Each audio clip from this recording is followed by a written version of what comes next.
Welcome to part 2 of our webinar, The Green to Dream, about capital campaigns. I'm Peter Pearson and I'm a consultant with Library Strategies. I'm Karen Rose. I'm also a consultant with Library Strategies.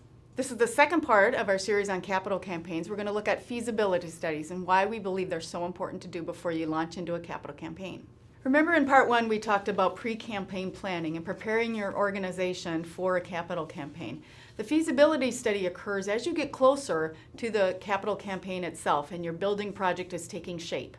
Library Strategies believes the feasibility study is critical to a successful campaign.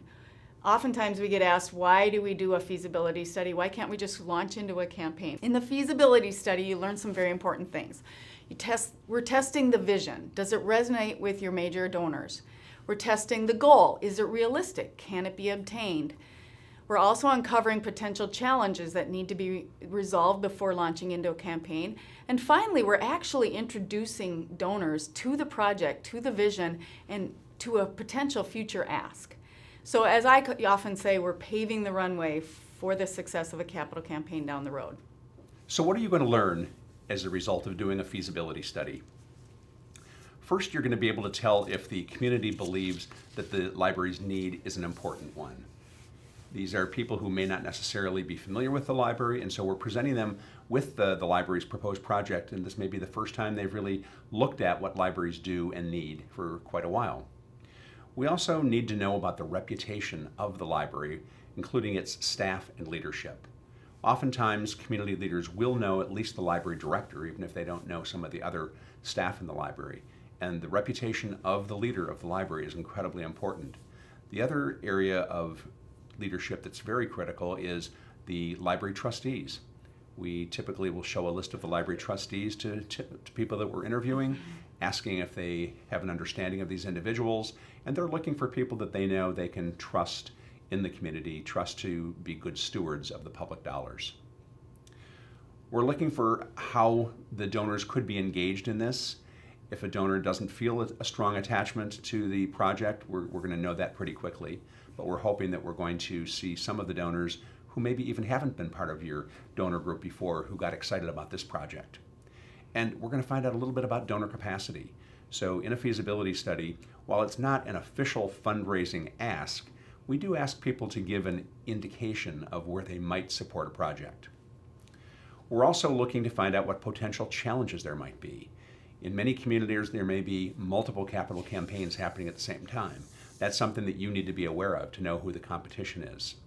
There are other challenges within communities, maybe in a very contentious election that could have taken place with new leadership that may not be as friendly to new projects as the previous leadership. We also want to find out, are there people that we're interviewing who maybe could become leaders in this campaign?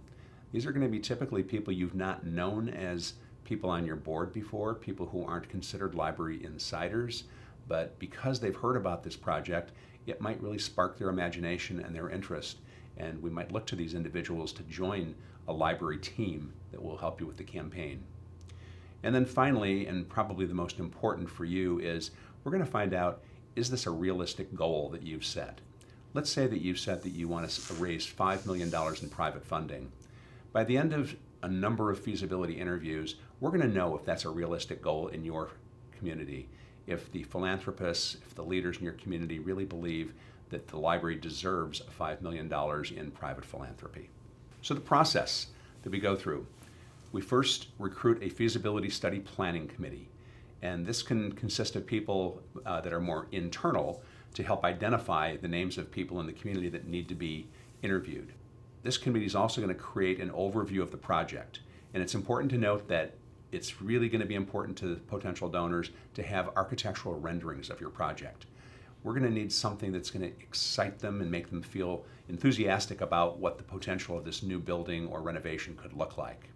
We hope to get a list of anywhere from 50 to 60 potential interviewees, because we know that if we find that many in a list, probably only half will respond to a letter asking for an interview. So 50 to 60 would be minimum, and it's critical that the library itself and your inside group know who these individuals are in the community. An invitation letter then gets sent to these individuals. It's typically signed by either the library director or the chair of the library foundation, whoever would be the better known individual in the community. And in some cases, it might be different individuals signing letters to different people that might have a relationship. And what we're asking for, of course, in this letter is for them to give us 45 minutes to an hour of their time for a personal one-on-one interview where we can present them with the information about the project. The library staff will need to follow up those letters with phone calls to actually do the planning of the appointments that take place usually 4 to 5 weeks out from once the letter is sent.